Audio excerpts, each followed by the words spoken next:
This is the place where sports opinions collide. Dead in sports. I'm your host, Kenneth B. Inch. Joining me on the show is going down the list. We have Shelton, we have Spike, we have FIFO, we have Nick, and Doc is here as well. What up, y'all? What's happening? What's happening? What's up? What's up? Nothing much. Do we have a performance of the week? Nope. All right. No, not this week. Then let's jump right into it. We appreciate everybody tuning in, man. You guys, if you're listening to this, can catch us on YouTube at 9 p.m. every Tuesday. There's some pre-banter talk, so there's a full conversation or two that you guys have not heard. So make sure you guys tune into the show live every Tuesday at 9 p.m. on YouTube, youtube.com/deadendsports. The NFL free agency period is still underway as we continue to see big moves being made by contending teams such as former Cardinals QB Kyler Murray taking a one-year deal with the Minnesota Vikings. The Kansas City Chiefs trading with the New York Jets to acquire Justin Fields, and former Bengals edge rusher Trey Hendrickson signing with the division rival the Baltimore Ravens. What do y'all think of these recent moves, and will they move the needle for either team? Well, I think the K9 situation with Kansas City moves the needle more than whoever it is that you said that they just signed, Justin Fields or whoever that is. I think K9 to the Chiefs is a big upgrade. They haven't had a consistent run game. And here's the thing: no jabs to Pacheco. I like Pacheco. He's definitely a hard runner, but he's not really a game breaker. And we've seen K9 to be that. I don't know if you guys saw the what he was saying in terms of sharing the rock with Zach Charbonnet, but I thought I think that's twofold, because I think most teams in the NFL right now, they're running two-back systems for a reason, and I think K9, he is a little injury prone. I think having Zach Charbonnet allowed him to be healthy when they needed him most. So I think that's interesting, because I think I don't know if they're going to draft a running back, but I think that they will have another running back there. And I think K9 is still going to be splitting reps. I like Trey Hendrickson to the Ravens. Does it make them that much more formidable? I don't know. Because I don't really think it's really on the defense like that. I think it's on Lamar and making the plays when they need to make them. And I know I'm oversimplifying that, but I really feel that that's been the Achilles heel of this Ravens squad under Lamar Jackson. These other teams, man, I got to see the draft. I gotta see the draft. I don't know if they've done enough in free agency. I do like what the Raiders have done. I do think they will be better than what they were last year. I think the Bears adjusting O-line, and the Browns. You look at what the Browns have done in terms of that front for Shador and that run game. I think they've done a hell of a job. So I think a lot of teams have done really good, but I think that we need to see the draft before we can really make better assessments for where these teams are right now. FIFA, I agree with you on most of that. The only thing with the thing with Kansas City, though, is losing Patrick Mahomes early is going to be difficult for that team to stay in competition. So that's kind of I do, but not to play. Just as a person, he's a cool guy. Okay. Oh, now he's a cool guy. Now he's a cool guy. He was all right. He was good, but now he's just a cool guy. He's gonna be good to learn behind Patrick Mahomes. But my biggest move for me, in my opinion, was a shock move of Kyler Murray going to the Vikings. I think that's going to be huge for that team. You got two excellent wideouts on that team to throw the ball to. It's pretty much set in place to be successful. The only thing they were missing was a good quarterback. And I think Kyler will be the day one starter over JJ. And I think that running game is solid because you still got both your running backs there, Aaron Jones and what is his name? You said it was good. You're supposed to know. He's the backup, but they both good. And then you got Addison. They both old, bro. No. The other one, the second running back is younger. You listed Aaron Jones. He the starting back. Yeah, he's just starting. Jordan Mason. I'm sorry, Jordan Mason is the backup. But Jordan Mason gonna get a lot of those carries this year. And I like both those receivers. I don't know what they're going to do with tight end, but the defense is good. Minnesota is set up to win. And I think adding a weapon like Kyler Murray at quarterback is going to make a big, big difference. And he has something to prove. Shelton, I will say this, though. I don't 100% disagree with your take, but I do think that the bigger story is this is make or break for Kyler. I think we all here, Right. everybody on the panel thinks that he's mad talented, but he's been underwhelming based on that talent. This is a situation where he can kind of revive his career, but if he looks pedestrian, he's out the league. He might as well go back to baseball. That's what this 1 year deal is for. He will go to He can baseball. do that. Baseball's still calling for him. Facts. I think he'll be able to do that. I like Kyler to Minnesota. I think he does have a lot to prove, and I do think this is the first time that he's going to be in a situation from a coaching standpoint that puts him in the best position to win. I ain't like Kingsbury, and I don't think the second administration that he was under in at the Cardinals, I don't think they liked him.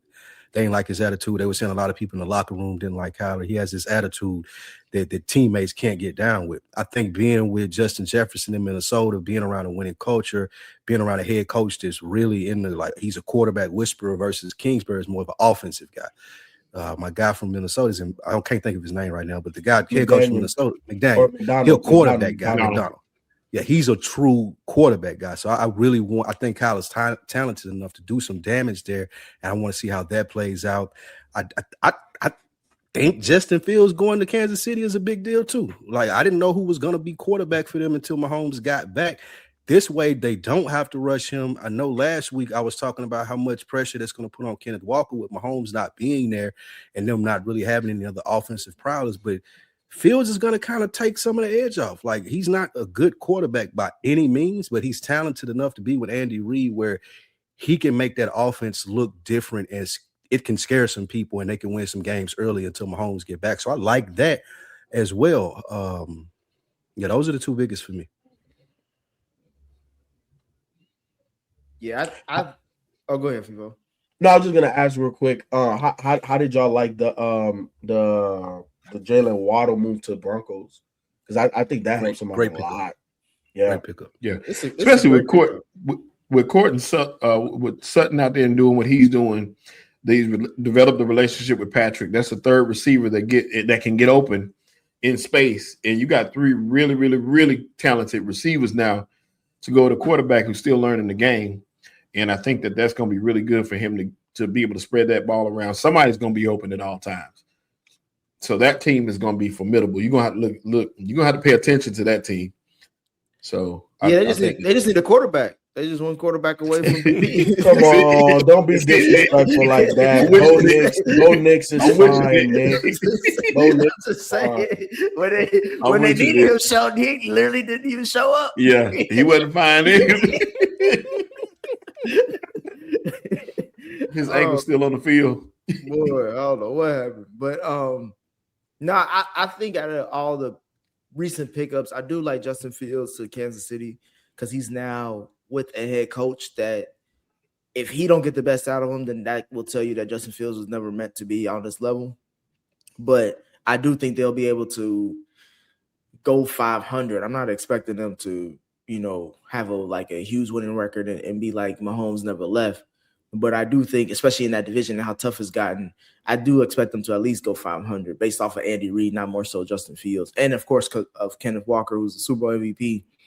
The Vikings thing with Kyler Murray, I'm still neutral on that. I'm not as gung-ho outside. Minnesota fans are happy, of course, but I'm not as gung-ho because the Vikings, arguably, even with the pickup of Kyler Murray, could still be the third best team in that division behind the Packers and the Bears.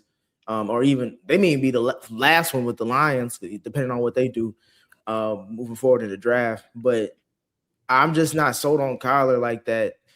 It's just going to click just because they got Justin Jefferson and a decent defense. I think that we haven't seen much leadership nor much push from him when he was with Arizona to say, like, okay, you could just plug and play him anywhere and he'll be all right. Even though, again, the head coach is good, the defense is solid, and they got weapons. We've just seen paper championships a lot when it comes to the NFL over the last few seasons. So to me, until I see it, I'm not really going to be crazy over it. And I think the Packers are still the best team overall in that division when it comes to experience and talent. They lost a lot. Hey, Nick, The Bears. I'm gonna let you go, Ken. I'm sorry about that. But the only thing I wanted to say is that with him, the reason why I'm so high on is I seen what McDonald did with Sam Darnold. We thought nothing of Sam Darnold before he got there. So we know he can work with quarterbacks, and we've seen Kyler Murray play at a high level before. If he can stay healthy, we've seen him do it before. It'd be different if we had never seen him play well. We saw him get out to an 8-0 start and be in MVP talks. So we know the talent is there, but it's the whole season though. Like that's the thing with Kyler Murray. Like he has moments, bro. I give it to you. Like he has moments. He's put on a cape. He's shown you that he could throw with the best of them. He can run with the best of them. But can he have a complete season? Like he has not had one complete season yet. No, he hadn't. He normally it's something. It's either his arm, you know, he tore his leg up. He's always been playing well, and some type of injury has knocked him down. So what I'm saying is this is a prove-it year, but he has to get past the injuries. It's usually injuries that knock him down, not just play. It's never really just him just looking bad. It's usually something physically wrong with him. So he can stay healthy. Two things with Kyler, like one, again, it's about his work ethic / leadership. At least with Sam Darnold, we never really had to question that. It seemed like as he was bouncing around in different teams and different organizations, they were just saying like he just needs an opportunity and he'll probably show you what he can do. And then obviously we saw that come to fruition. And then the other thing is like Kyler Murray went from a West Coast warm weather division to the Midwest where it get cold. We don't even know what he looked like, let alone in the make deep playoff runs for 1, 2, let alone in the cold where he's got to go to Minnesota, he's got to go to Chicago, he's got to go to Green Bay. Luckily, obviously, the Lions and the Vikings are dome teams, but still, you're most likely going to play Chicago and Green Bay deep in the postseason, at least to get that division crown. So, I haven't seen him in these situations at this stage of his career to say, like, I trust him fully, and I think they're going to be the darlings of this division. Who you got, Ken? I don't know, man. Kyler's had his opportunities. I think going to Minnesota, it is his last shot, but I think I'm with Nick in terms of his leadership. You know, there have been plenty of reports of him playing Call of Duty and not playing the game or learning the game. You know, you're not Vic, bro. Vic was talented enough to get out there and not put his playbook in the car, walk off, and do nothing throughout the whole week and get on the field and show out. It only got him so far, but Vic had that sort of talent. Kyler, you don't have that sort of talent. He's going to go to baseball. That's going to be his next move. If this coach that we've seen take a guy like Sam Darnold and turn him into a prospect and utilize the strengths of him and nullify the weaknesses, then if he can't get it done with this guy in Minnesota, then it's a wrap for him. I think the bigger story for me is, of course, J.J. McCarthy. Like, clearly, Kyler is insurance for J.J. McCarthy. So it's less about Kyler and what he can and will do, and it's more about what J.J. may not be able to do if they're going to get a guy like this. You don't bring in Kyler Murray if you're comfortable with J.J. McCarthy as your quarterback. You know, so as far as, you know, the rest of the moves, you know, Justin Fields, he's just there to run around on the field. You know, he's good enough to do that. And Trey Hendrickson, you know, I think it's a good plan B to losing Max Crosby. So that'll work out for them. They still have their pick. So overall, it's a good pivot for them. And I guess who we see trying to get Max Crosby? It was somebody trying to get him. The Bears are in the running. Yeah. The Eagles talking about trading AJ Brown for him. No, that's not gonna happen. They're gonna trade AJ Brown, but not for him. That's what I saw. Yeah, why you say that ain't gonna happen? Y'all don't need not Max for Crosby? him. They're not. No. They want Max Crosby. They're not gonna trade AJ Brown for him. They're gonna trade AJ Brown, but I think they already got a deal in place for AJ Brown. I think that would be a good deal for the Eagles. Where you think AJ going? I think he's probably going to New England, but it's going to be post June 1st because the cap hit is cut down to 20%. I mean, $20 million. Didn't New England go get a wide receiver? Yeah, but they got Romeo Dobbs. Yeah, Romeo Dobbs, and he's number one. So they'll get AJ because they want AJ. That's what they want. And you got to keep up with what Denver's doing. I don't know if I want AJ Brown around Drake May. I ain't gonna hold For real. I don't want that if I'm the Patriots. I think they love AJ. Solid. I think the Rockets are solid. Yeah. So, who loves AJ? Hold on. So the Patriots are trying to do Stephon. Wait, hold on. So the Patriots are trying to do Stephon. Stephon is cut. Stephon is done. Oh, they cut him? Yeah, they cut him. Yeah, okay, I didn't see that. Okay, but yeah, I'm not bringing AJ Brown around my young quarterback that just went to the Super Bowl last year. I'm not doing They can. He don't even show respect to somebody that got an MVP and won a Super Bowl. So you gonna think he gonna come in and respect Drake May? I don't see that. It wasn't a him and Jalen issue like they try to make it out to be. He was actually a good leader in that locker room. What? Who? It wasn't an AJ and Jalen issue as much as it was an AJ and leadership issue. AJ had a bigger issue with Sirianni than he did with anybody else. How often do you fly to Philly, bro? Because it sounds like you in that locker room, my boy. he know he ain't telling the truth. That ain't true. Like the reason that he beefing with Jalen is because Jalen can't play the position like he wanted to get him the ball. So yeah, the beef is with Jalen. It's with him. That ain't it. That ain't it. And I did hear another team I forgot to mention on mine was the Panthers. The Panthers have been making some quietly some good moves. They signed Jalen Phillips, which was the top defensive end in free agency. They signed Devin Lloyd, the top linebacker in free agency. Devin Lloyd in Jacksonville was balling. What they doing running? Yeah, he was balling so much they let him go. They couldn't afford to pay him, so that's why Nick he let him. Who they paying in Jacksonville? They let ETN go, and they about to. They had to let him go. They had no choice. Trade BTJ. What the Panthers doing at running back, Sheldon? Yeah, because you said they had a world beater last year, and they just let him go. So what's going on? No. The guy I said they kept him. He's still there. Chuba. But you was on Rico Dowdle, whatever his name is. I was called crazy because I picked Chuba. Dowdle took his spot. But you said Dowdle was a dude last year, and they didn't. I said Chuba Hubbard was the dude, but I was wrong. It was Dowdle. So they let Dowdle go, and they're gonna let Chuba have it. But I was wrong, but not about Dowdle. I was wrong about Hubbard. Deep down, Sheldon's still a Panthers fan. He just don't want to be a loser. He just don't want to be a loser. So yeah, no. Hey, that don't matter.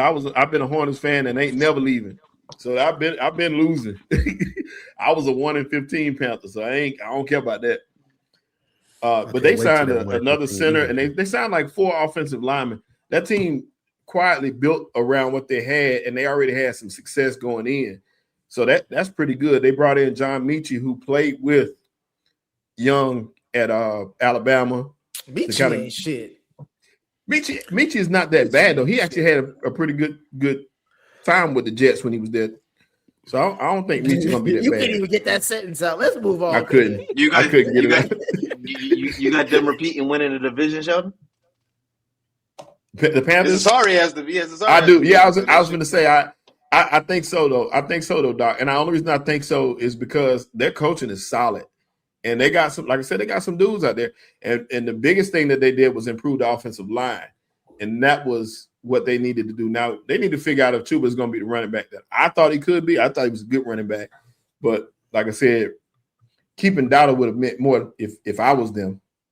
But other than that, they're pretty solid across the board. They improved more than any other team in the division. Tampa Bay got weaker. Saints got better. Atlanta got weaker. So the Saints might have the best quarterback in the division. To be honest with you, how did the Falcons get weaker? Who's their quarterback? Yeah, that's the biggest thing. You don't really. Tua's going to be a quarterback. That's James. huge. But James Pierce is gone last year. And you lost Mooney. You lost your second receiver. And James Pierce gone. I just heard. Y'all didn't see they dropped them charges.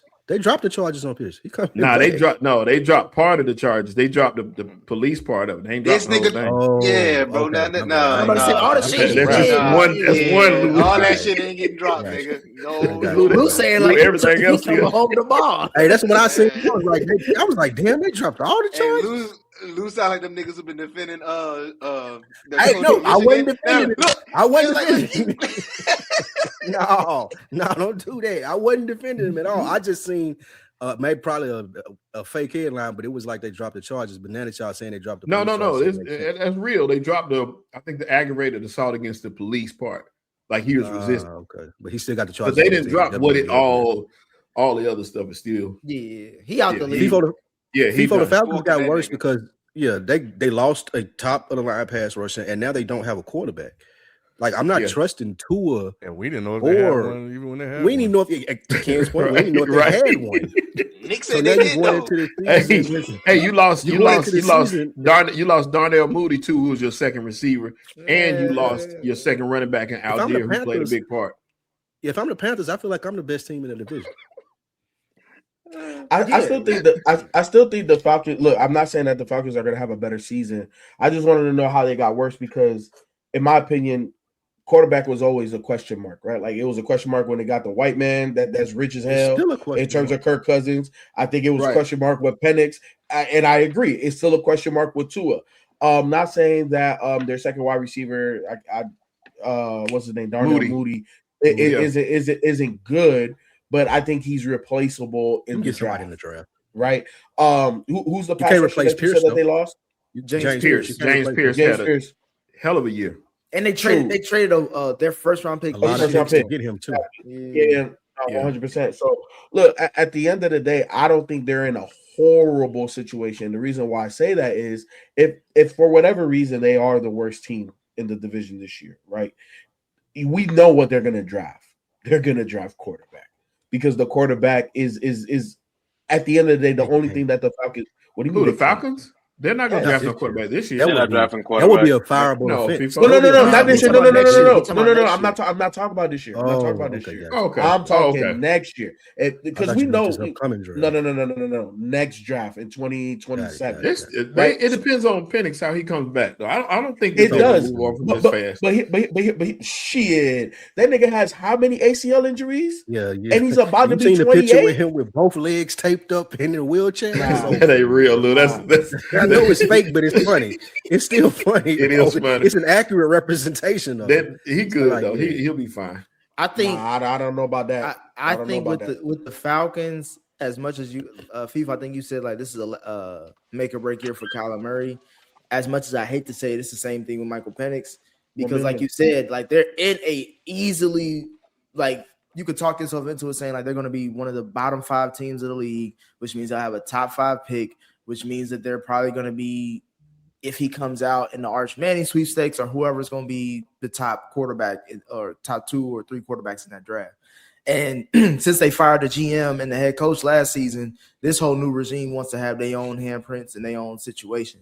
And they just dealing with a nigga and a pseudo nigga at quarterback right now because that's all they got right now. But I do think that by default, Carolina is actually in a good position to win this division back-to-back years because the Bucks, I think this may be Todd Bowles last year based off if they don't really have a winning record because I think the Baker Mayfield experiment is kind of run its course, especially since they moved on from Mike Evans.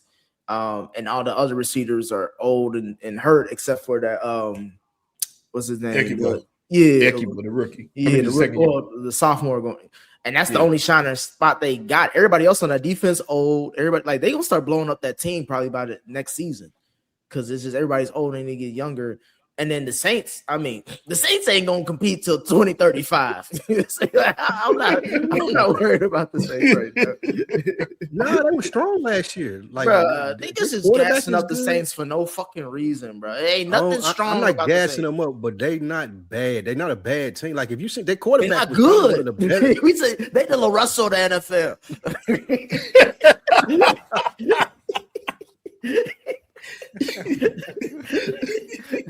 All right, last thing we're about to do is have an argument over the Saints. So we're gonna move on. He ain't mean it, Doc. I ain't listen. Hey. Last thing I'm gonna do. Last thing I'm gonna do is argue with a nigga who said Penix and fucking Desmond Ritter was gonna be the next big thing. I still got my Penix. Hey, listen. So I got my over here chilling. Hey, I got my season tickets. I got my season tickets to the Penix show still, nigga. And I'm cashing in this year. He gonna have Desmond Ritter working concession stand at the stadium. No, my thing is last thing about the stadium. Last thing about the Falcons, though, all these years we've been hearing back, like last 4 years, they got all these weapons on offense. They got all these weapons on offense. If the Falcons don't have at least a winning season in this shitball division that Carolina didn't win, they just ended up not being the biggest loser. They gonna get rid of a lot outside of Bijan. They gonna get rid of them and all them weapons. My thing is this though, Nick. Like look at where does their quarterback rank in the division? You could say third. If you have the third best quarterback, bro, you're not winning shit. Who fourth? I could say Tyler Show. I think he's better than he's third. Tyler Show's third or fourth. He had a good season last year, y'all. He better than Penix and Tua. Now he's talking. What about Baker? He's not better than Baker. Baker's second. Baker's second. Baker's the best. Baker's second. Baker's the best. Probably number one. Baker's number one. Young. Baker's the best. I say Young Bryce Young is second. Nah, I got Young as the best quarterback. He's not better than Baker. He's not better than Baker. He ain't got there yet. Based off last season, the second half of last season, where Baker went out and lost nine straight games, not to go to the playoffs, and Young turning around and doing what he did to lead the Panthers. The Panthers almost won a playoff game. Yeah, but he's young. Young was too up and down still to be in the top quarterback in that division. He still had some games where we like, what are you doing? Now, he had some great games in there, Baker, but there was times when we didn't know what he was doing. Baker, he's been consistent over time. At least he ain't been great. Now I don't even like Baker. So you know if I'm saying that on the second part, we're doing a revisionist history on the second part of last season. Baker Mayfield want to let y'all know that talking about MVP. We're having a debate about Baker Mayfield, Bryce Young, Penix, and Tyler Shaw. Yeah, that's pretty much. It's Shuck, bro. Y'all at least pronounce the name right. It's Shuck, y'all. It's Shuck. Right? We could give a Shuck about that. Hey. And I don't know, man. I have a thing against shucking and jiving, all kind of. I will give y'all this though. I give Nick this credit, man. Jalen Milroe is a champion, so he got something right. He's a Super Bowl champion. Mm-hmm. He know how to call quarterbacks because he saw a champion in Jalen Milroe. Even though he touched the field, he became a champion. Listen, he was about to when they said Sam Darnold had that stomach issues. He was about. They wouldn't have been champions. Then they wouldn't have been champions. No, but the thing is, Doc, he didn't even learn his lesson. Now he's trying to pump Tyler Simpson or whatever the. Bert Simpson or Bart Simpson, whatever his name is from Alabama. Now you're trying to pump him. Hey, Ty Simpson, he's gonna have that Bart Simpson chain on soon, people. He gonna come through like Gucci did. Like, bro, dude is nothing. He's nothing. What you mean? He held. All right, we ain't. This ain't college football. Yeah, we got. Trash. But there's college too. There's college to discuss, though. Our HBCUs have a legacy that's straight up golden. And McDonald's is proud to help keep it that way. Since 2021, the Golden Arches has connected with the Thurgood Marshall College Fund to provide $1 million in scholarships for students headed to our HBCUs. That kind of cash helps keep bright minds on the yard, dreams within reach, and the future golden. Learn more about McDonald's Black and Positively Golden scholarships at mcdblackscholars.com. We are well into March, which means the NCAA men's and women's March Madness tournaments will begin this weekend after the final seeding on Selection Sunday, which took place a couple of days ago. In the men's bracket, we have Duke, Arizona, Michigan, and Florida as the number one seeds. And in the women's bracket, we have UConn, UCLA, South Carolina, and Texas as the number one seeds. Who do y'all have going to the Final Four from these programs in their respective brackets? Hey.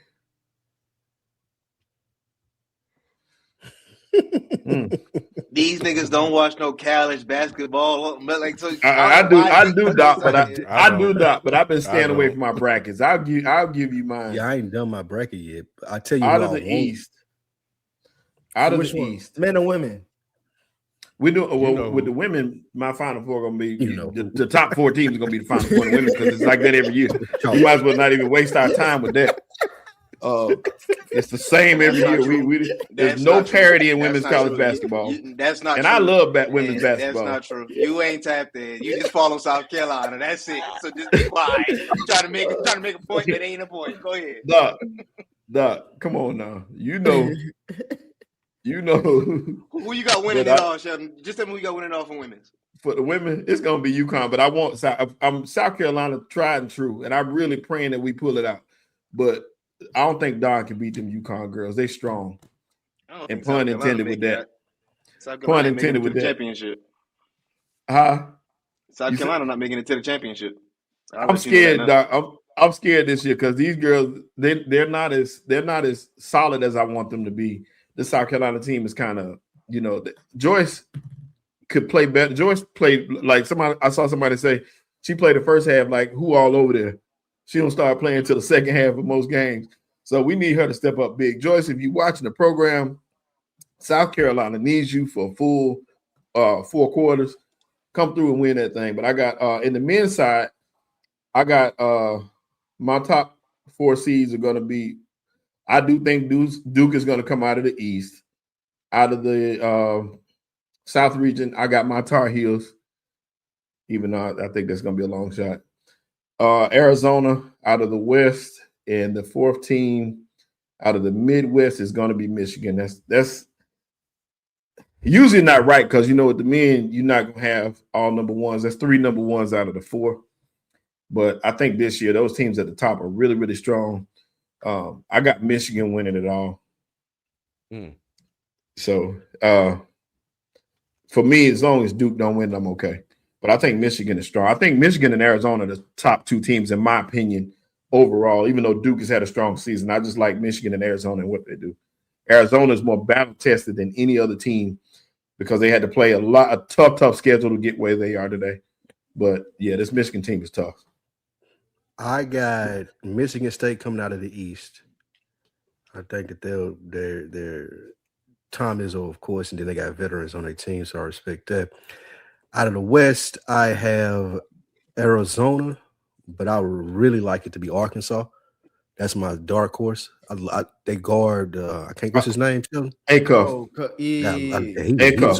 I love watching him play, bro. Stephon Marbury 2.0. I hope it's Arkansas. I think Flemings is better. Who's that? I don't know him. That's tough, FIFO. They both nice. They both nice. I think Flemings is a better bucket. I think he's tougher to guard.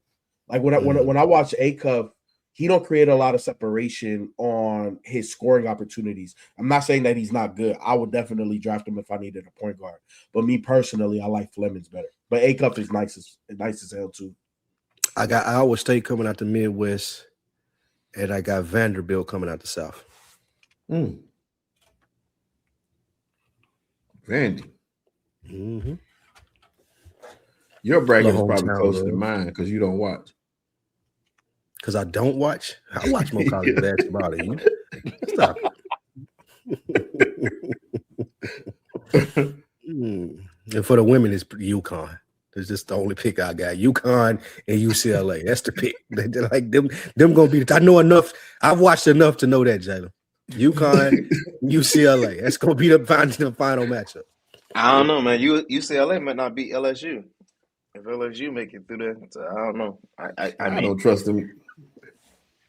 I don't trust them at all. I think I get your point. I think it's a matchup issue. But I see your point in saying UCLA and UConn end up having to play each other in the Final Four. So we'll see. I just don't see South Carolina beating Texas, especially after that beat down. I don't think they're gonna. I don't trust them bouncing back. I don't trust them. So and they got to play Texas in the Final Four if Texas come out of Fort Worth. So I don't know. We'll see. We'll see. We shall see. But y'all can go to the next topic because I know Nick ain't got nothing. Who was your four? Doc, who was your four? I was gonna say for men's, women's. I'm sorry, Nick. I ain't get Doc's four for women's. I want to know who he.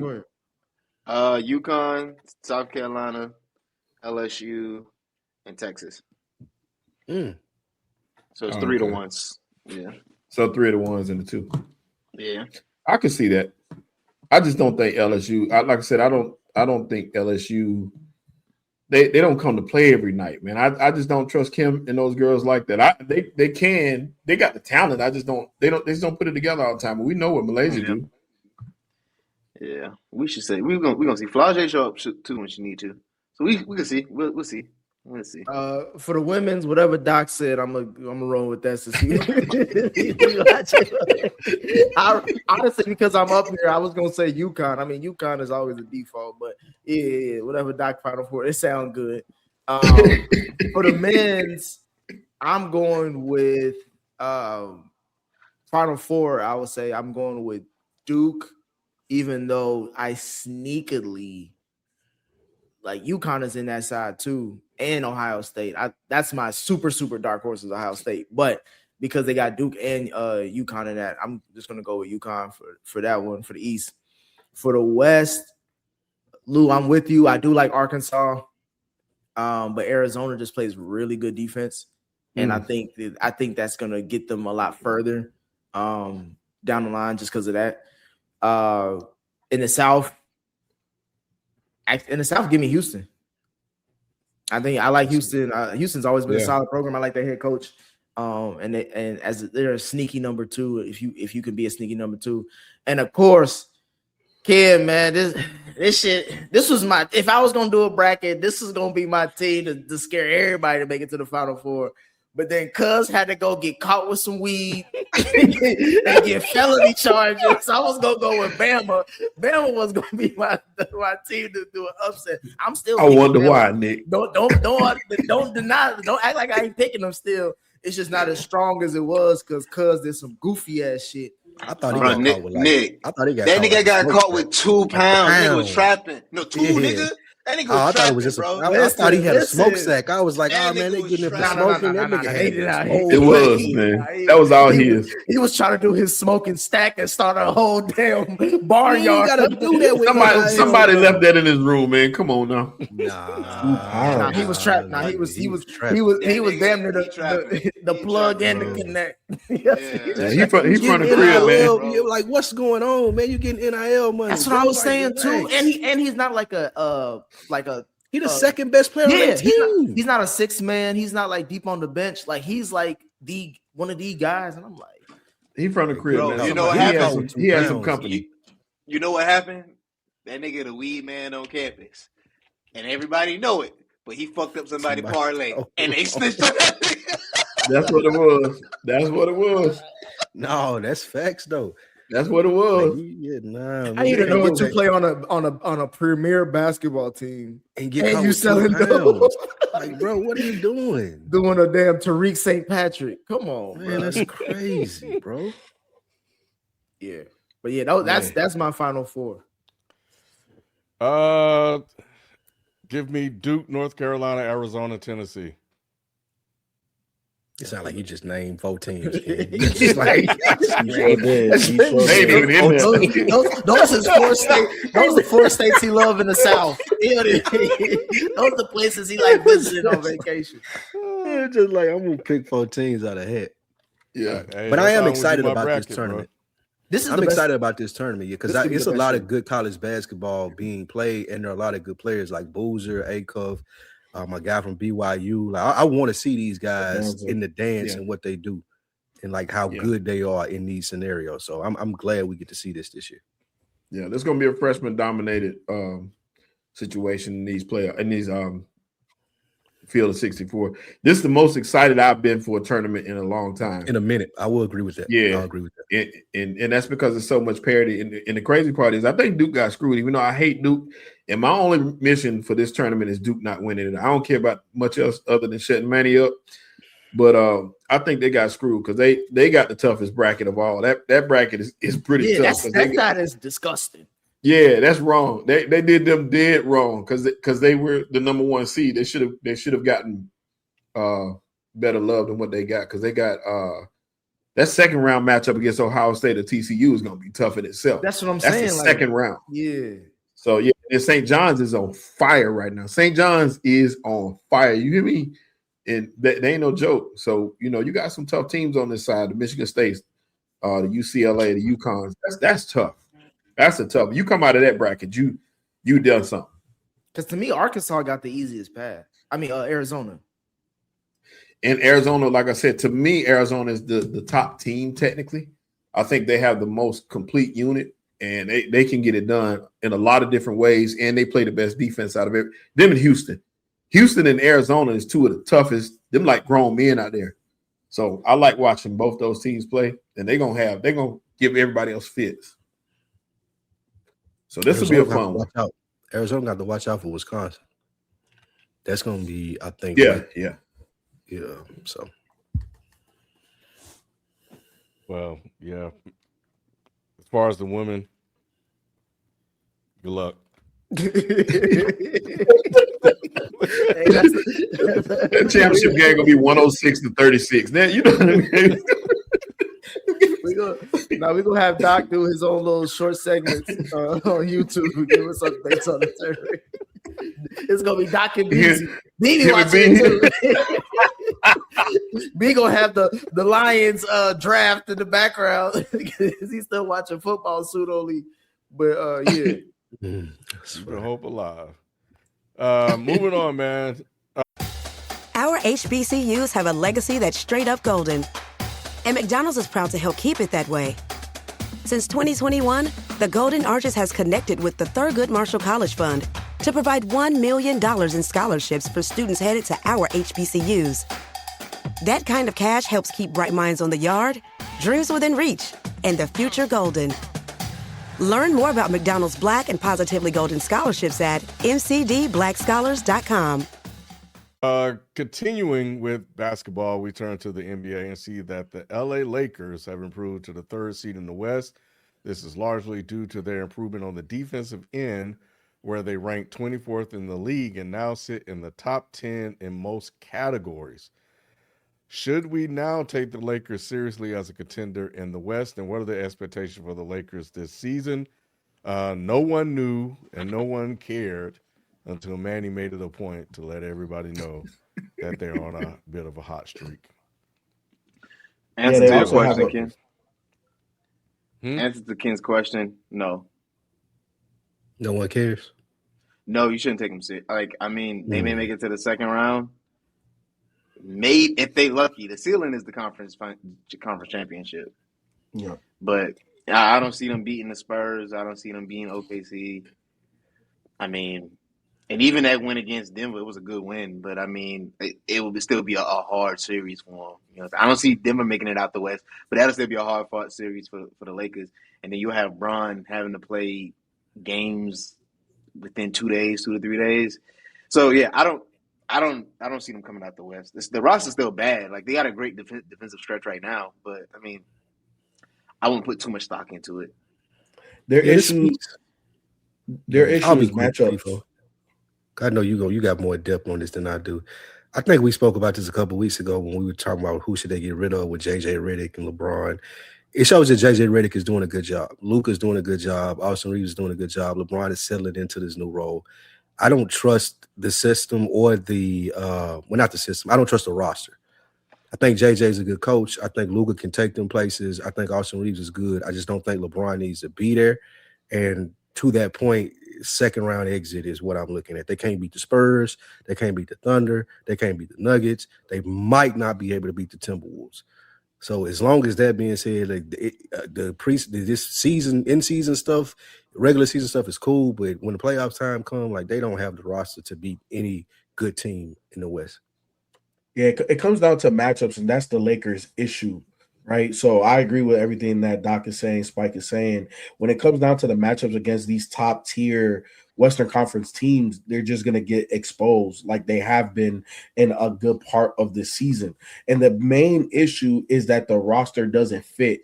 The roster isn't horrible. There's obviously worse rosters in the NBA that are even in playoff contention or play-in contention. But the issue is the fit of how these players play. Number one, your three best players are all ball dominant playmakers / scorers. All three of them, right? And then three of them are defenders. Obviously, LeBron, he's old. He was once upon a time a defender, but he can't. He just don't have that type of juice anymore. So he can't make certain things up defensively for this team. And then now that puts LeBron as the third fiddle. And the reason being is you look at their record without LeBron. They're a better team without LeBron, because when LeBron is on the court and LeBron is playing that third option, guess what the third option does? He has to catch and shoot a lot. Over the last 3 years, LeBron's catch and shoot percentage has gone down. So LeBron is not the type of player that fits with Luka and Austin Reeves, and they have to be your top two options right now today. Not saying that LeBron can't, have a throwback game and he got 50. LeBron is great like that. He can have a throwback game like that.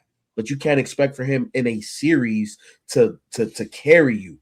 And Luka can. I think AR can give you buckets, but who's gonna be the knockdown shooter when it's pass shot? Who's gonna be that? They don't have that guy. I know they went and traded for Luke Kennard, but he still really hasn't had a major impact on this roster. And then they don't have the defense to lock down or to slow up some of these top tier teams. So they're not a true contender. Can they get to the second round? Yes. I think they should beat, especially if they're a top 3 seed, they should beat their first round matchup. But I don't see them beating the other top 4 teams in the West. I just don't. Not in the 7-game series. For me, I watched the game when they played the Rockets last night, and I saw some of the worst second half basketball I've ever seen in the NBA in my life. From the Rockets? Yeah, against the Rockets, both teams. I mean, the shooting was horrendous from both sides. And Rockets are terrible at closing out games. They are. If KD second half, I think he had 5 points or something like that. And he had, at one possession, he had about 3 or 4 different shots from 3. A couple of them wide open on that same possession because they kept getting the rebound and they couldn't make a bucket. And we saw that several times down the stretch. I think that the Lakers know that Luka is the number 1 option. But the question has always been number 2, is it AR, is it LeBron? And I think sometimes that gets mixed up. Like you said, the roster's mismatched. You don't have enough of what you need to get, what they need to get done. They play better when LeBron is not on the floor. And I don't think that this team is competent enough to win it down the stretch. If they are, if LeBron is not making shots, he's still going to take those shots. Unlike most threes, you kind of defer to somebody else. They're not going to do that. They're going to stick with their guys. They're going to take those shots regardless as what's happening. LeBron going to get, Luka going to get 20 shots. LeBron going to get about 17. AR going to get 14, 15. And that's your offense. And I think that's going to hurt it. You said something crazy, Sheldon, in the sense of you're right, but I think it's wild how we view this when you say who's the number 2. I think clearly Austin Reeves should be their number 2 and LeBron should be number 3. But they fighting that, and that's insane to me. JJ just said it. I don't know if y'all saw it today, but he said it. They posted where he said it. LeBron has to accept that role. He had to say that today. I think it was yesterday. He said it in the media. He said LeBron got to set some screens. Basically, is what it's going to boil down to. Can y'all see both sides of that? Like, of course, you got to do what you need to do for your team, but also you're the greatest player, one of the greatest players to ever play this game, and you telling me to come in as the third man? But you're 23. But you know, go ahead.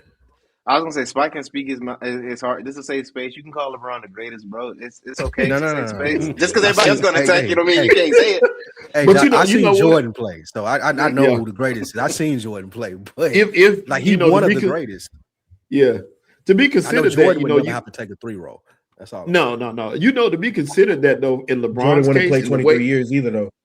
Yeah, the way LeBron's game is structured.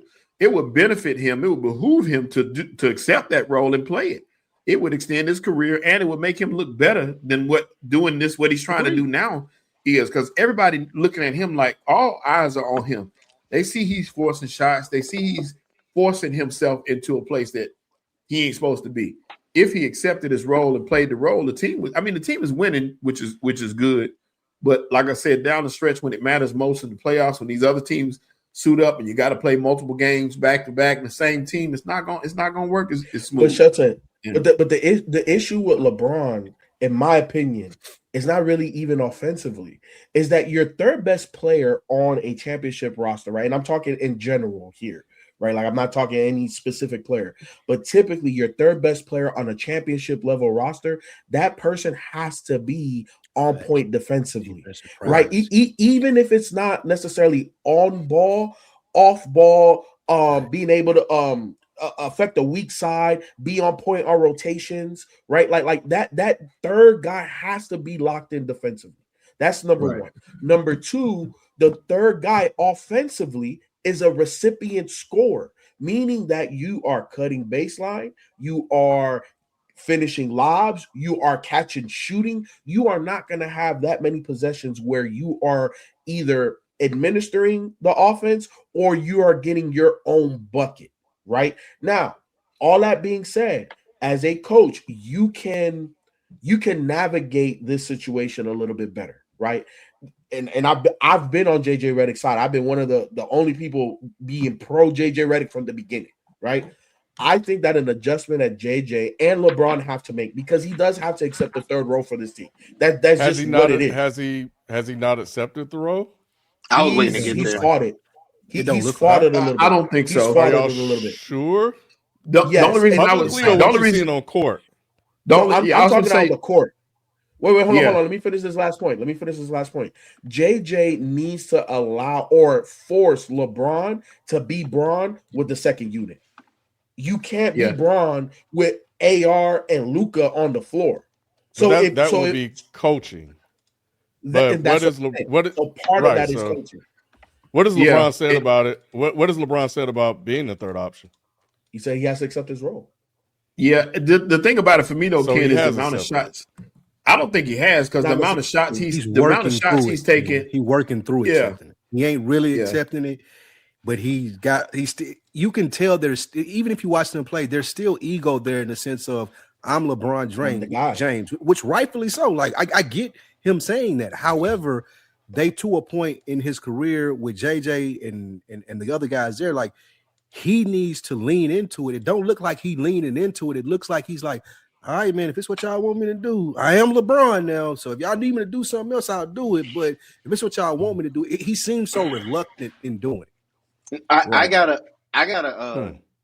want to comment to that, and I'm with you, Ken. That is a good question, because I see where you're going. But I want the hater on the panel to start talking, because I know that's what he waiting to do. Hey, Nick, so go ahead. There's nothing to hate. Y'all coming to the party a little bit late from what I hear, because I was arguing with FIFA a few weeks ago about the Lakers, and FIFA said there's not one defender good on this roster. Our HBCUs have a legacy that's straight up golden, and McDonald's is proud to help keep it that way. Since 2021, the Golden Arches has connected with the Thurgood Marshall College Fund to provide $1 million in scholarships for students headed to our HBCUs. That kind of cash helps keep bright minds on the yard, dreams within reach, and the future golden. Learn more about McDonald's Black and Positively Golden scholarships at mcdblackscholars.com. And they improved from 24th to, like I mentioned, they're like top 8, top 9 in the league. And they had a stretch early in the season that did that too. Hold on, you had time to talk. Let me talk. And what I got to give credit for is JJ Redick. He became a better coach because he was being shitball. Now he's solid. But at the end of the day, the expectations is like what we all said. They are a second round team at best. And I'm saying that more so based off the field, not more so based off the Lakers. I think the Lakers are talented enough to be a top 3 seed like they are now. But when y'all said, when it comes to the Spurs and mostly just OKC, it's OKC and Denver. I think Denver in a 7-game series is still better than the Lakers, even though they're not as strong as they used to be. But OKC is the cream of the crop for this team. The only other team that I would see as a rival to OKC that I would pick, and I know y'all not going to agree with me, but he just played with Obama just recently, you know what I'm saying? And I'm going with the Timberwolves because they've been back to the conference. They went to the conference finals twice. And I think they could do it. It's crazy. I haven't seen Wemby in the playoffs. I've seen Ant. You know what I'm saying? So you see enough of Wemby. You have to see a 7. You see your boy too, Randall too. Yeah, as a second fiddle, yeah, he got to the conference finals. Nick, so I want you to expound a little bit on JJ because you out of everybody on this panel was talking about he's shitty, and then now you're saying that he is improved, at least decent. He's improved. But he's been the same coach from the beginning. No, remember I said, well, the wins are now coming. That's all. Those are two different coaches. They've been in the top 6 the whole year. What I said, because remember that conversation that Shelton was referring to, or Lou was, when it came to like who's the issue with the Lakers right now? Is LeBron, JJ? I was like, it's JJ. The coaching has to become better, and JJ has come out publicly and said, "Listen, I fucked up. I think over this season, and I think I found the right lineup because the right lineup that they've been winning with is their quote unquote big 3, Marcus Smart, and one of the bigs." You know what I'm saying? Bruh. Between the coaching was never the issue. See that? You spoke. I didn't really speak. You asked me a question as I was speaking. Nah. You put your foot in your mouth. No, I'm trying to help you. I said he improved. You asked me what did I put from my mouth? Because he didn't find a lineup. He didn't have a good lineup. Nick, first of all, the Lakers have been a top 6 team all year. They've been consistent there. Have they been top 3? They're top 3 now. Exactly. They're top 3 now. They've been top 6. They fall in and out of the top 3. We fall in and out of the top 3. And I said that last time. I said they're not that far from being 3. But you're saying JJ's shit ball. No, I didn't. I said I wanted him fired. Next one. I'm good. What do you mean? Did I not just say he's improved and he's solid now? But you wanted him You called fired. him shit ball. Thank you. He was shitty then. He's gotten better. That's why I'm giving him props. He's not the issue. The issue is not him. The issue is the roster, like you were saying 3 weeks ago. I think what y'all are missing is Nick was actually trying to give him some praise. That's what I'm saying. I don't know what y'all trying to. When? He's trying to give him praise. He opened with that statement. Yeah, he trying to. I think today. The issue is, yeah, well, I mean, because there's been changes, and Nick is saying, no. This is how y'all niggas. This is how I know y'all don't watch basketball. This is how I know. Here we go. No, it's the truth. That's why Doc is laughing. This is why Doc is laughing. That's why Doc has been on my side the whole time. JJ Redick is not the issue, bro. y'all just don't fucking listen. That's All what I'm trying to say is that Nick was trying to acknowledge that the Lakers moving from 6th to 3rd is because of the issues that he was calling out when they were 6th. And to him, they made some changes that he sees, a la being LeBron moving to the 3rd option, and they have since from that moment climbed up.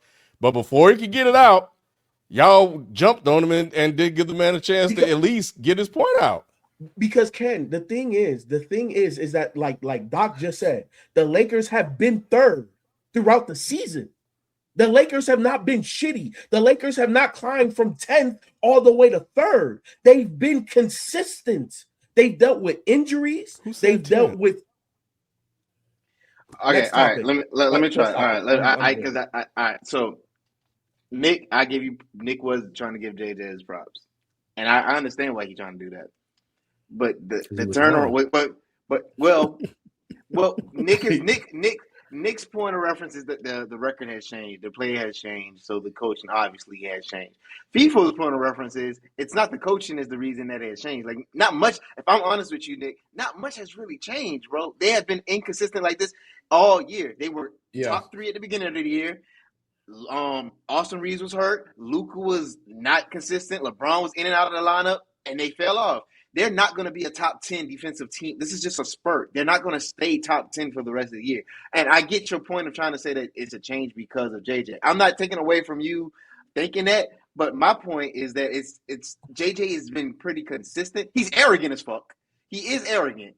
But it's not that's not the reason why they're winning right now, is because he made some big change. The roster still isn't going to beat the teams they needed to beat. So they're beating up on who they're playing. So y'all saying that since the beginning of the season till now, between that span of time, JJ has not gotten better coaching this Lakers team. No, it's been the same, bro. It's been the same, man. Like, yeah, like and it's start of the year, the Lakers. I can't remember, but I know they were like 18-3 or something like that. They were like number 2, like they were right behind OKC, like. And then they just started losing. They started losing, and that's what I'm saying. Like they go in spurts. Like, but that's a lot of teams outside of OKC and the Spurs for the most part. And you could even put Detroit in there. A lot of teams have been up and down throughout. Like even my Knicks, even the Celtics, even the none of those teams I expect to win. That's what I'm saying. But that's not the point of this conversation. The point of this conversation is us establishing our expectations once again about the Lakers, and also to acknowledge that they have improved since the losing streak that they had. No, they're the same team, Nick. That's the point, is that they're the same team that has ebbs and flows. And we've been trying to tell you that JJ is not the issue. The issue is the roster. And the reason why they've had ebbs and flows is, number one of your 3 best players is in year 23.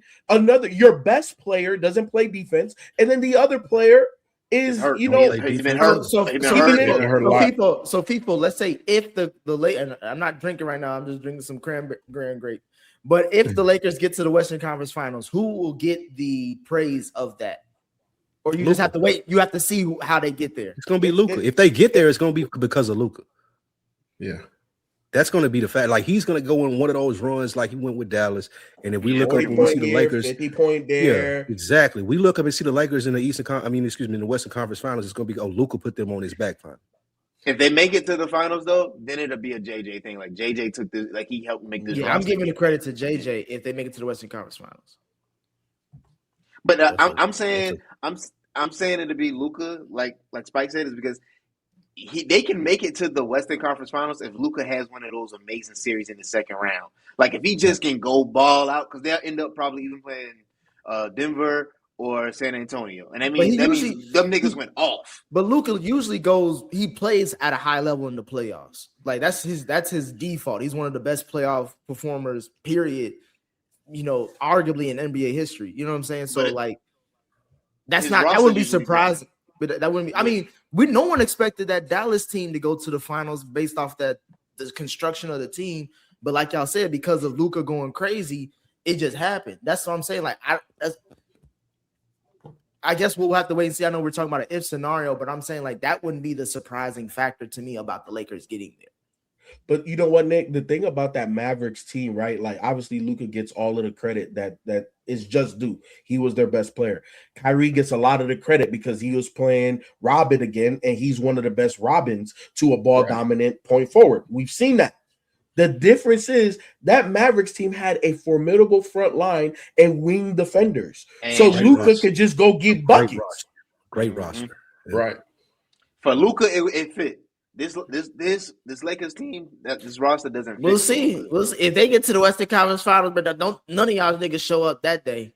Because it's gonna be me and Manny. It's gonna be me and Manny. So are you saying that they are gonna make the Western Conference Finals? No, are you standing on that? No. I don't want to. Exactly. I already told you. I said if they do. I just said, but I told you my expectations for them. How do you feel? If they do, but I don't expect them to. Yes, like Shelton. I never talked like that.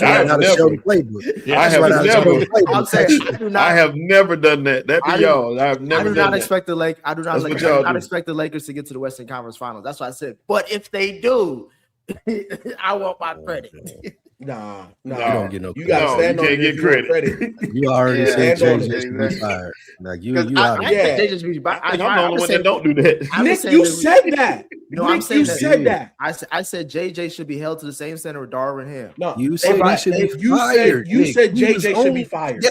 Nigga, there's recording of you saying this. You said he should be fired. Pull the tape up. I need to remember that. That's on Jalen. I ain't got nothing to do with that. That's on Jalen.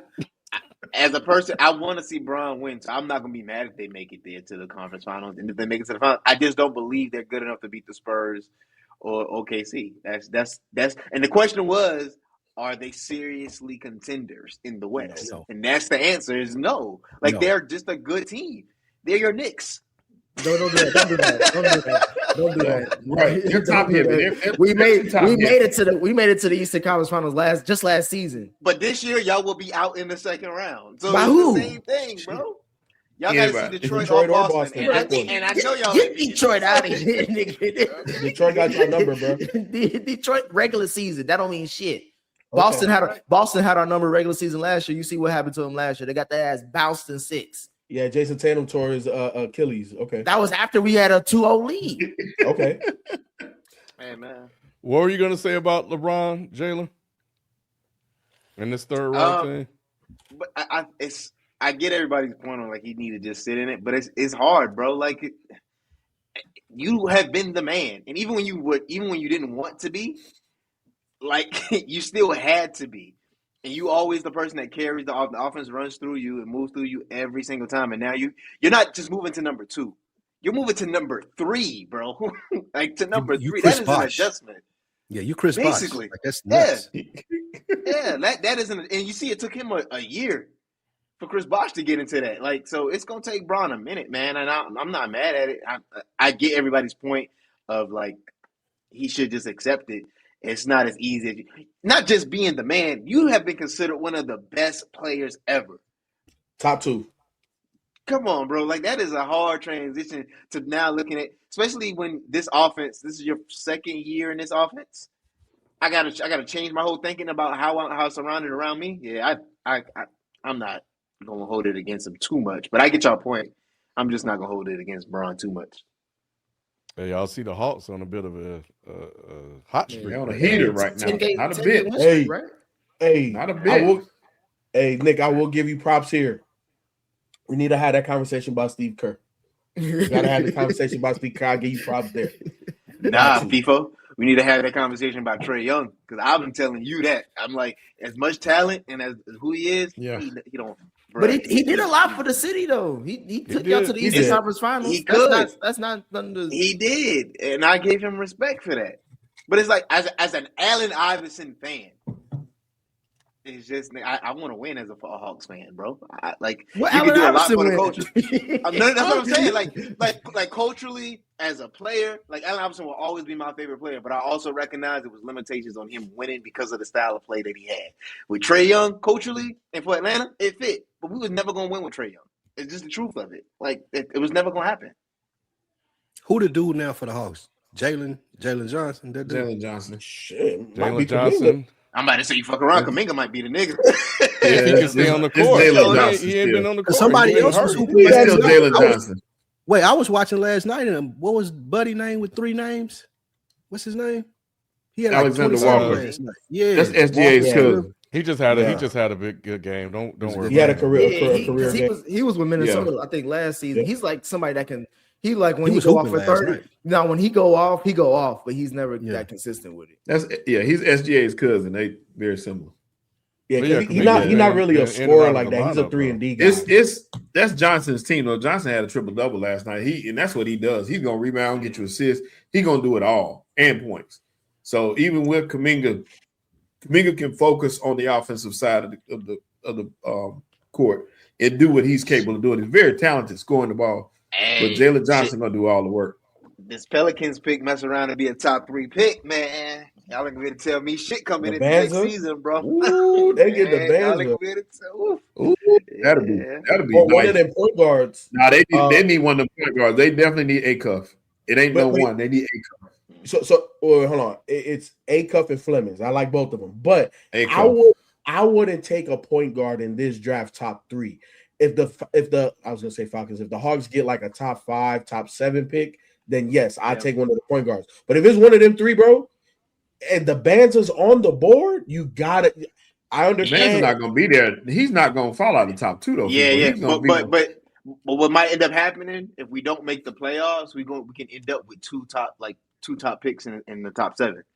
Like we can bruh, y'all better hope that don't happen though. Y'all better stand me next basketball season, bro. I swear y'all not. They're gonna make the playoffs. I'm about to say it's the East. I'm about to look at it right now. They're gonna make the playoffs. I'm kind of hoping we don't make the playoffs. The Hornets. I really am for that same reason. What? Nah, y'all got to make the playoffs. That's what's wrong with the NBA. Niggas rooting to not make the fucking playoffs. Nah, y'all do that shit every year. Nah. Shelton, y'all got to make the playoffs because this group, y'all got to make the playoffs. Think about it. They already paid Bridges, right? Next year is going to be LaMelo that they got to re-up. The year after that is going to be Brandon Miller, and I think 2 years is going to be Concanipple. Shelton, what I'm saying, Shelton, but listen, you can get that in free agency. Shelton, what I'm saying is that your core has zero playoff experience. So if you're going to start paying these guys, you got to know that they can get the job done. And here's the thing. I've been a pro LaMelo guy. I like what the Hornets are doing. They figured it out this year. But you got to see them in the playoffs. They got to get that experience before you start signing these damn contracts, bro. So I feel you. It would be nice to go grab another top 10 piece this year. But you have 4 guys you done drafted, and they're probably going to pay all 4 based on the way the salary cap. Wait, who? No, it's only 3. Who are the 4 you said? Bridges. Bridges is done, bro. No, we're not paying Bridges. They signed. You already paid him. What are you talking about? He getting out of there. Bridges is done. No, they already paid him. If he was going to be done, they would have moved on from him. They're going to have to pay LaMelo next year. They're going to have to pay Brandon Miller the year after that. And in 2 seasons, they're going to have to pay Concanipple. They already paid Bridges. Is all I'm saying. FIFO, Bridges. No. Well, this is for Spike. He tells them this is what's wrong with the NBA. You know, NFL teams root to be like sorry to get top picks. You just don't ever have to because your team mediocre. It's always they do it on their own. Never get a top pick. No, but here's the thing though, Doc. The NBA makes it like the thing. NFL teams still go out and try to win every week for the most part, unless you like the Jets or some bum ass team like that. Y'all are talking about, I hope my team don't make the playoffs when the Hornets are a good team. The Hawks are a good team. I would want them to have playoff experience, but y'all are talking about draft picks for next year. Like that's what the NBA, y'all do this. Not y'all, not Shelton and Doc, but NBA fans in general do this shit every year. Hold on. I can't wait to the draft. I can't wait to free agency. But this year, the NBA draft actually has a lot of talent in it. For you, it would be the same way if you were a Cowboys fan and damn Joe Burrow was right there at LSU and y'all suck. You could be like, nigga, y'all better keep on losing, right? Exactly. Yeah, but I'm just saying, y'all do it more often. Y'all do it more often than NFL fans. That's the only my biggest gripe. You know why though?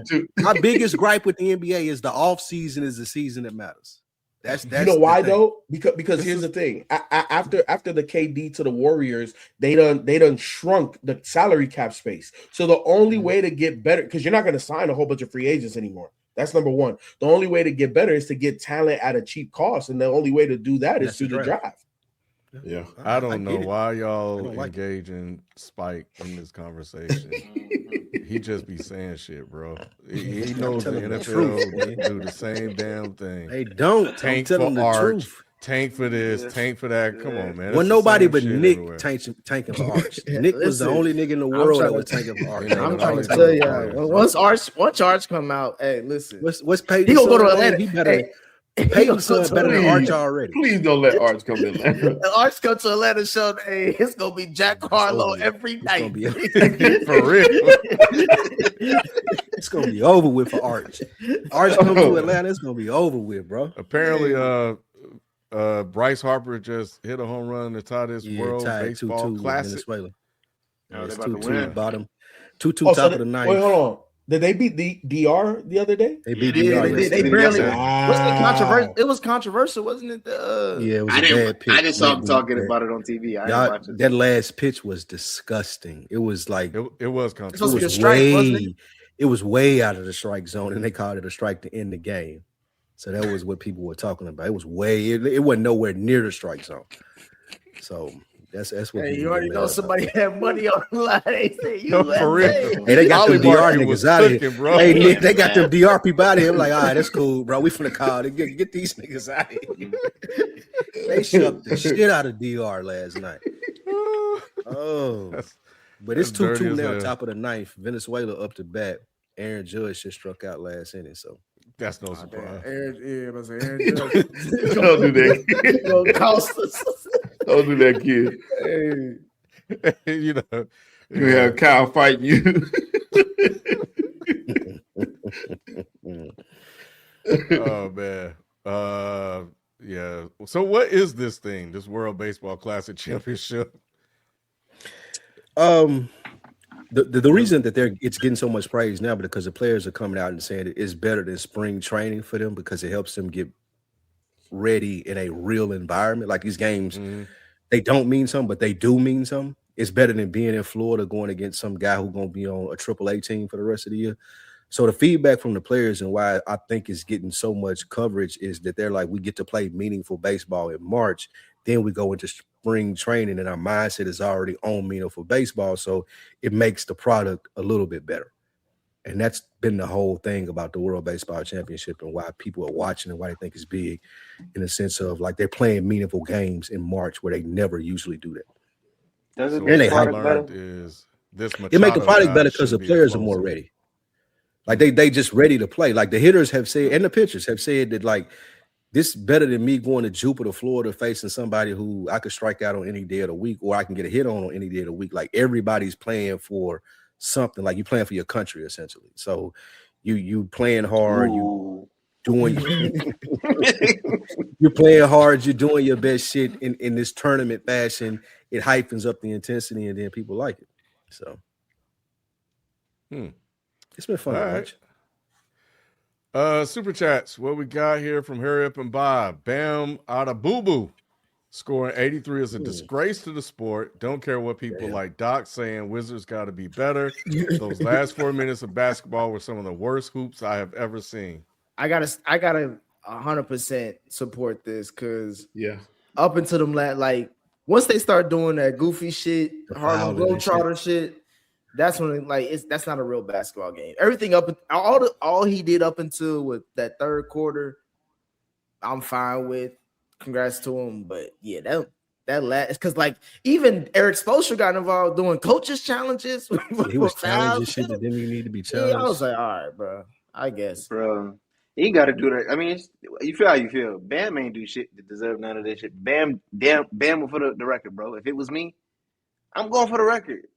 I don't care how I got it. I'm going for the record. If it's any of us, though, that's not what we're said arguing. that when we was watching it live. No, it's still shit. Look at this shit. It's the disrespect to Bam. Look, the nigga said bum out of boo boo. Nigga, white Bam ain't deserve none of that shit. He like Kobe. He didn't deserve the record. You're a Kobe fan. No, he didn't deserve the record, man.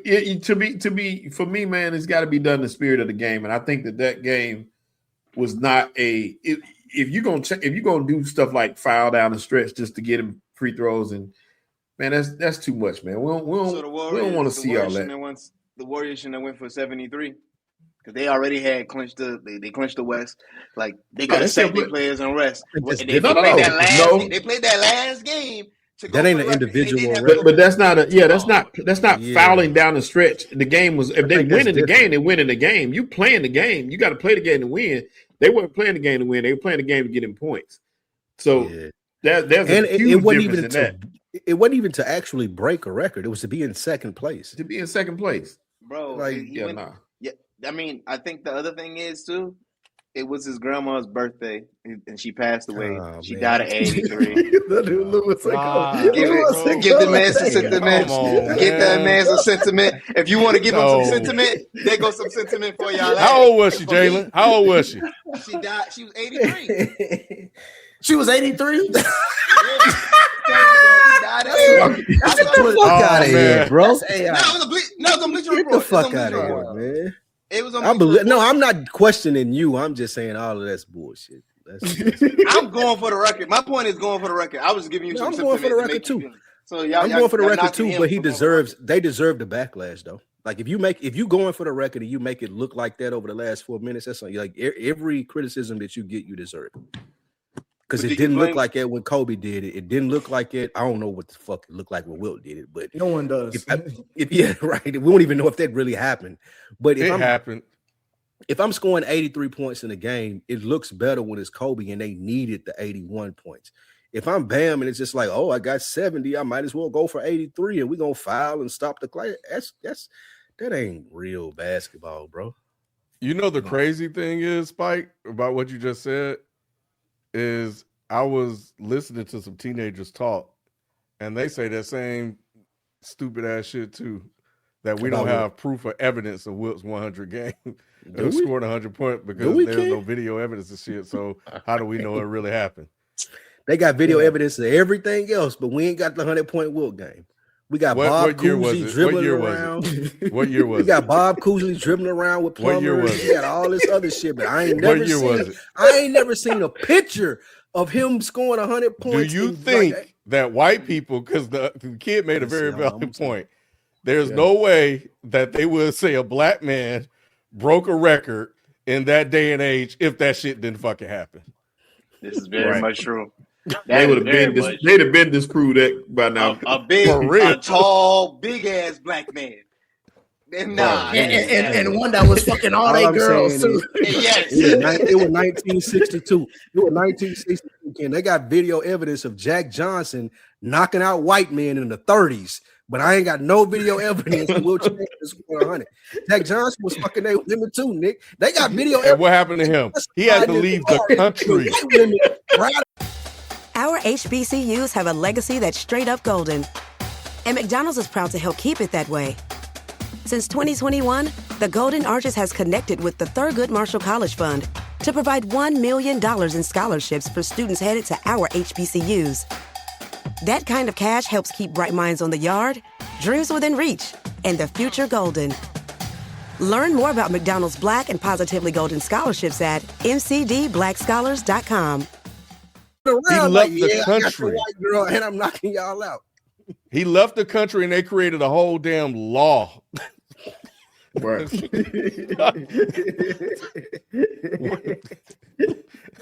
Wilt's 100 game. All right, you can have that, bro.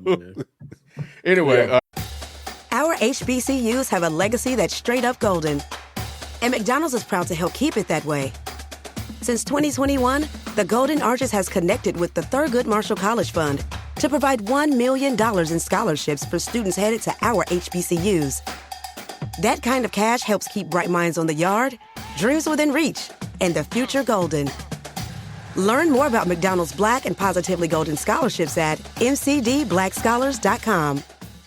I heard him by, is KD the best talent ever to have zero leadership? If he's your number one option, you're not winning a chip unless he's a part of arguably the greatest team ever. Put too much on his plate and he folds. That's bullshit.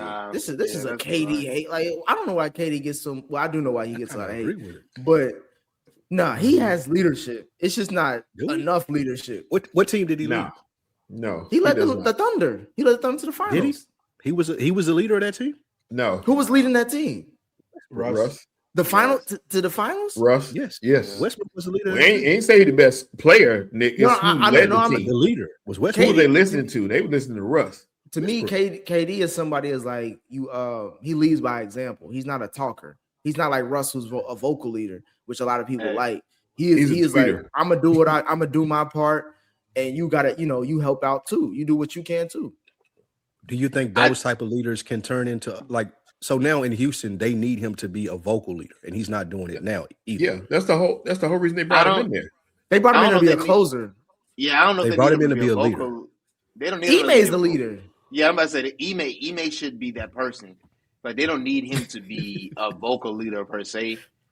But I get what they're saying. I'm not completely wrong. Like against this, it's the last phase. Like to put too much on his plate, and he folds. He's never fold. He don't fold now. We're not gonna say he folds now. We just gonna. When say did he fold? FIFO? New Jersey, foot on the line. No. I'll tell you. He folded in OKC when he lost to Memphis in the playoffs. Me and Ken was watching it live before you was even on this program. He's folded plenty of times. And we broadcasted it here. Hold on. I get your point there, FIFO, but I'm saying he's making it seem like it's like he's James Harden. The way he's making it. No, he's not James Harden. He's not, and he hasn't been folding since then. Like KD has been stepping up. They've been losing. He hasn't got over the hump. But it's not like no. You don't never no. And I'm not saying that. KD has shown up, but he's also not shown up too at times. But it's about all the it's greats. Huh? You can say that about all the greats. Yeah, but there's been opportunities for KD where it's right there, and he just has. Bro, he was up 3-1 against Golden State and lost. You like that's never happened. Huh? And then left to that team. So look, all I'm saying is this. So Jalen, I agree with you. His downfalls or bad games or whatever are not as catastrophic as James Harden and some other players, right? Like he's not there, but he hasn't been able to really. He's more of a front runner than anything. Let's be honest. Yeah. KD's a front runner.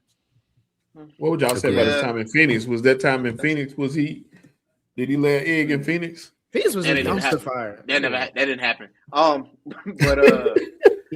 But I see your point. I think even with the 3-1, the 3-1 doesn't speak to him folding per se, more than to his leadership. And I say that because Russ was the leader, and because KD didn't become a leader, he didn't know how to pull Russ back in order for them to execute and win that series. Like if he was a true leader and knew what to do, he would know to tell Russ, "Hey, I know what you're doing, bro, but it's on me. It's on me to close this." And he didn't know how to do that, and that's just proof to why he needed to go to the Golden State. Like I can't. I don't have the capabilities of vocally telling people to stay in their lane. I just show up and I do my job and hope everybody else fits in. And that's you can't always just be that way. Yep. 1,000,000%, Jalen. I'm with you. Agreed. All right, hurry up and buy again. What's an all-time final Super Bowl matchup that we were so close to getting but never got? For me, it was never seeing Kobe versus Bron in 2009. That's the one. That's the answer. That's the answer. Yeah, that is it. Yeah, that's pretty much. Wasn't it Kobe versus Dwight? Wasn't that the the White House? Orlando beat Cleveland. Honestly, it was supposed to be Melo versus LeBron. It was supposed to be Nuggets versus Cavs. That's what he was told. That's what I was waiting for. That's what I was waiting for. Nuggets was hot that year too, bro. Sheldon, they had Kmart, JR. They had, I think, Andre Miller. They had Nene. They had they had everybody. Y'all had Madison too, didn't y'all? Huh? Y'all had Kenneth Reed. I think I don't know. If he was there yet. He wasn't there yet. I don't think he was there. He was there after the trade. I think they had Birdman. You getting them teams mixed up. That was the Chauncey Billups team. Oh, that was that had Chauncey Billups. Yeah, you're right. That had Chauncey Billups on there. But still, that was a deep Nuggets team. They took the Lakers to 6. But and then Bron got gentleman swept in the Eastern Conference Finals. Was it? I think it was a 6. That wasn't. Yeah, it was 6. 5. That wasn't Bron's fault. That was a lot of Mike Brown. He lost they lost the first game in Cleveland. Then he had that. That's when he hit that game winner. I thought he only had that one game from that game winner. They went back to Cleveland and he got one, and then they took him in. They took it out in Orlando. That year, Orlando was just like, bro, they had just shooters and a dunking champ. It was random. It wasn't Peja. It was Richard. What's the Hedo Turkoglu. Yeah, Hedo. Rashard Lewis. The difference. Rashard Lewis. Jermaine Nelson and Jamal. Michael Petrus. They had got Jameer Nelson. They had guys. To me, the issue with Mike Brown in that series, and I said it, was let Dwight beat us. You can't let all these shooters beat us, bro. Petrus was getting off. Everybody was Rashard Lewis in the corner. Hedo Turkoglu, Jameer. All of these shooters were getting off. They couldn't miss because you were doubling Dwight. Let Dwight go for 70 then, bro. Hey, let Dwight. I believe Dwight can do it. FIFO, that series reminded me, even though it was a one game off, when Kentucky faced West Virginia, the Bob Huggins, West Virginia, and they just shot him out the gym. There's about threes. Like it was like, you got this stacked roster, and you letting these threes kill you. Just guard the 3 and let everybody else, just take the 2 or get the layup. He did not do that because that was something that the only good thing I have to say about Doc Rivers is that he always said we gonna let the star beat us. We gonna try to shut everybody else down when he was doing that Boston Celtics run. Yeah.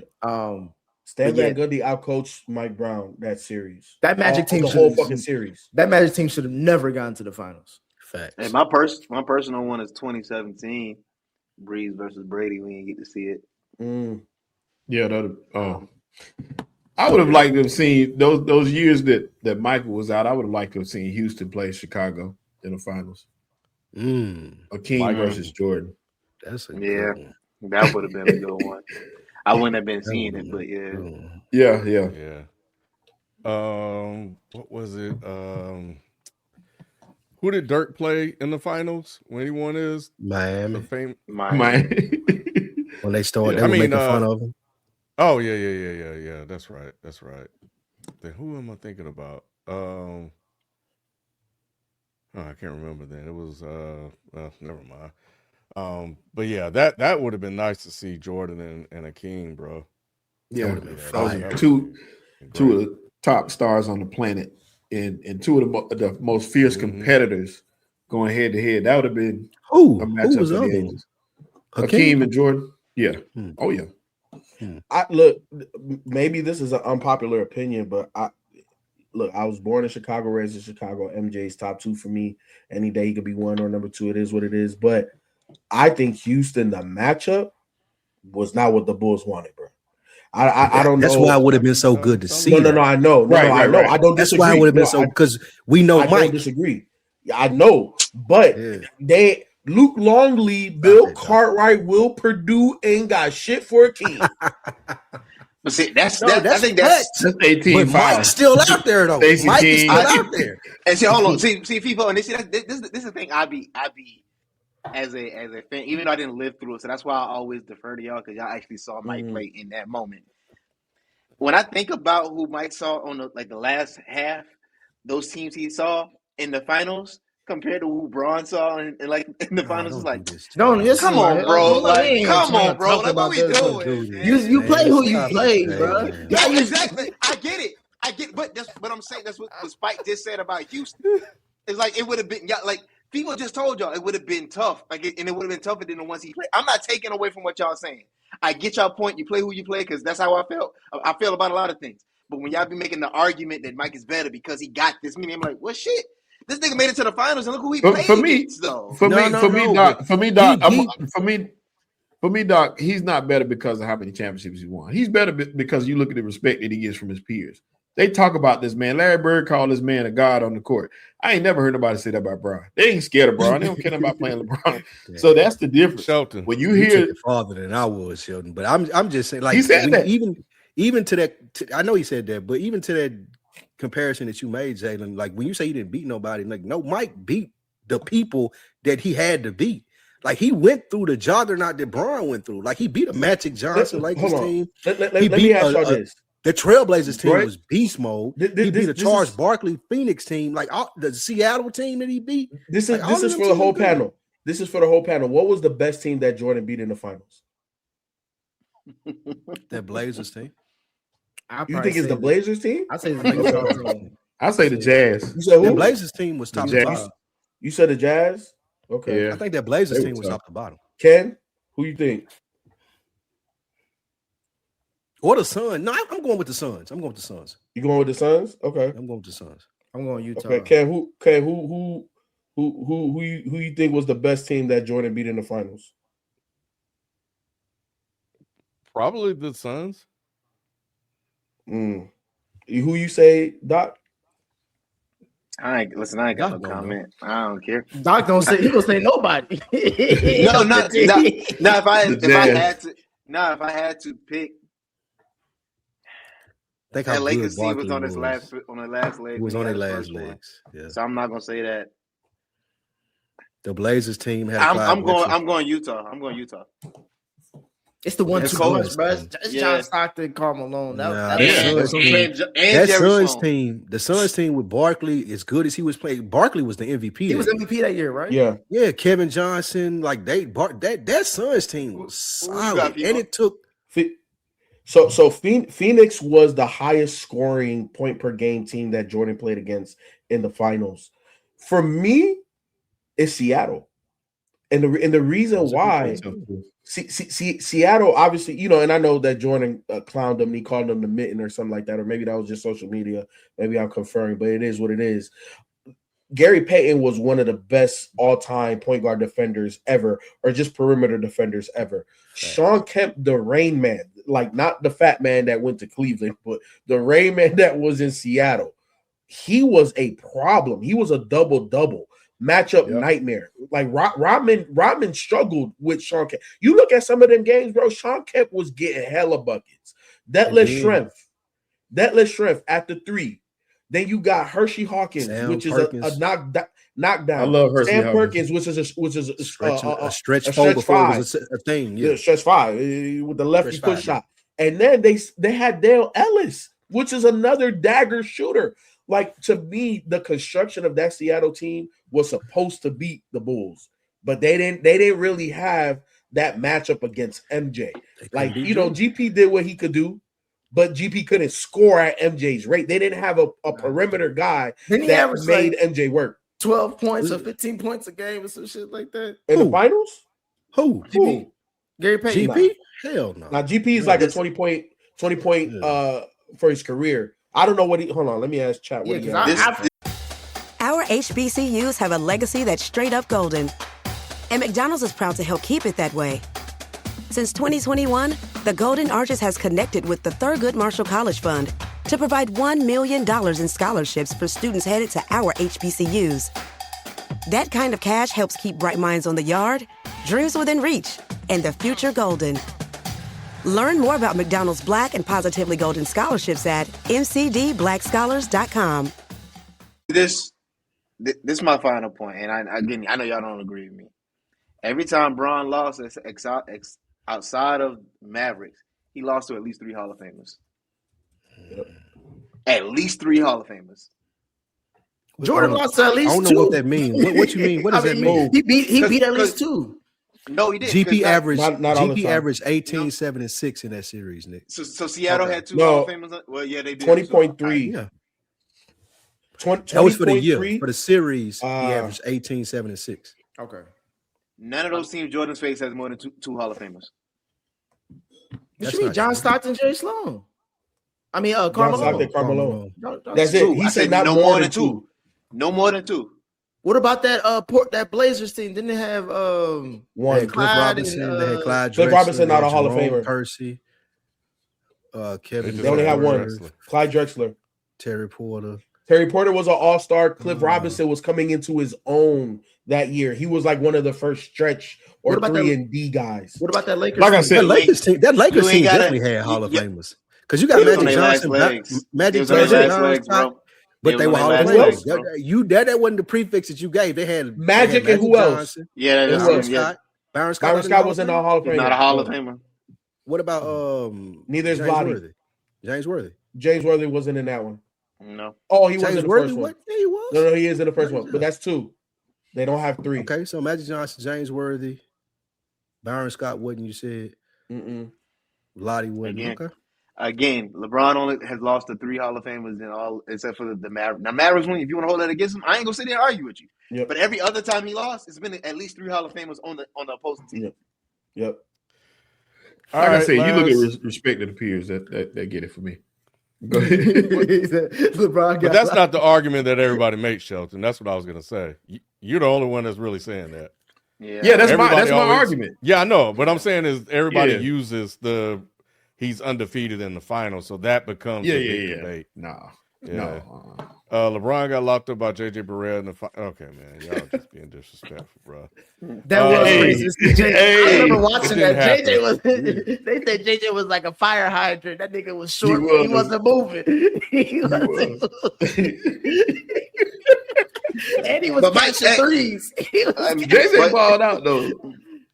Mike said it best though. Mike said it best. His quote is right. We'll never know.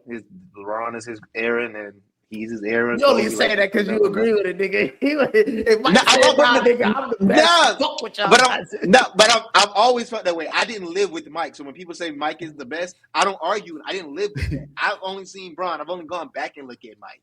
You know what I'm saying? I can imagine how niggas felt. Seeing like it's how niggas felt when Mike was an opposing opponent. When they was rooting against him, how niggas feel about Mayweather? Like it's like you cannot like him, but you gotta respect that's that. Like Kobe, yeah. When you use the Mayweather, they're very strategic in their placement and how he fought. Same thing with LeBron. LeBron was very strategic in the way he moved. Mike just played with the hand that was dealt. So RKO, Stargate 0. They saying it's Maduro's revenge, bro. Wow. Hey, they gotta let him out now, Ken. They gotta let him out. They won. They gotta let him out. They gotta come on. Shelton. That Venezuela won 3-2. Yeah, Venezuela won. They gotta let him out, man. Wow.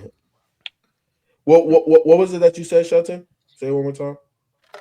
What did I say about that? I can't remember what I said now. I need your LeBron. Jordan played with the hand that was dealt.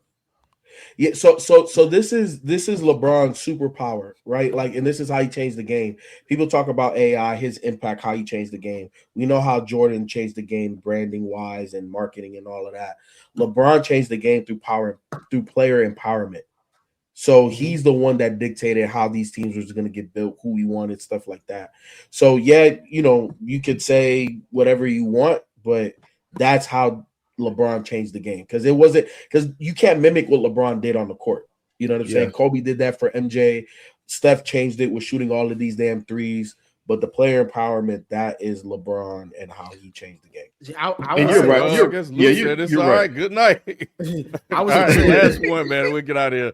LeBron is the llama. Loves losing against multiple All-Stars, or your GOAT goes on another team. All right. That's what I was going to say. Yeah, that's pretty good right there. I was going to say, Jay, LeBron won all his championships with 3 Hall of Famers. Every team he had 3 That's what I was thinking. I was like, that ain't true neither. What you mean? We can go through the teams. In Cleveland, he didn't have 3 Hall of Famers. K-Love not a Hall of Famer. K-Love's going to be a Hall of Famer. No, he's not. Are you serious? Are you? For how he started his career and he got a ring and he was a big part of that champion. Like he might. Definitely. What individual accolades does he have though? He never led the league in scoring. The fact that y'all the Basketball Hall of Fame is kind of shit, but we know what a true Hall of Famer is, and K-Love is not a true Hall of Famer. He's gonna get in though, without question. No, I'm saying without question. No. I ain't saying he's not gonna get in, but you know he ain't a Hall of Famer. I don't know nothing. I just know the difference. I just know what's gonna happen. That's all I'm trying to say. Kyrie's gonna be a Hall of Famer. Shit. Who else is on that team? Chet. That's it. They let everybody in. Might as well put Chet in there too. They go put Chet in there. The Heat teams, he had 3 Hall of Famers, and that Laker team with the bubble ring, he had 3 Hall of Famers. No, he only had 2. Dwight Howard, him and AD. Dwight Howard's gonna be all AD's but Rondo's gonna be all of Famer. He didn't play with Rondo or Dwight in their prime, bro. They didn't play with Dwight and Rondo in their prime, bro. No, that don't count the same. That don't count the same, Nick. Come on now.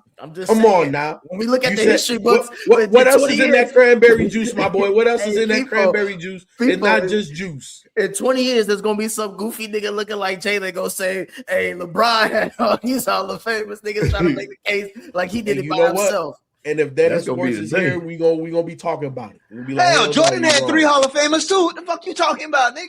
Yeah, he made his Hall of Famers. One. He made him. Dennis Rodman is a Hall of Famer. He didn't make Dennis Rodman. Dennis Rodman made himself. Scottie Pippen is self-made. You think self-made is a little rich. Self-made is strong. That's a little rich. Did they not make the Eastern Conference Finals? It was a game away from the finals without MJ. Were they not? When he got there without MJ. What happened? Not when he got there. That was after he set him up to be success. Y'all really be disrespecting Scotty. That's the part I really do be. I love Scotty, but Jordan helped create in this skin, bro. Y'all niggas, Jordan and Charles Oakley helped create Scotty. Scotty still had legs when Jordan left too. So y'all disrespect. Yeah, that's what I'm saying. Where in Portland? Jordan and Charles Oakley helped. Y'all talking about Portland Trailblazers, Scottie Pippen? We talking the year after MJ left Scotty. Okay, that's it. He's talking about Portland Trailblazers. All right, man. We'll catch you guys next week. I don't know. We out. Peace.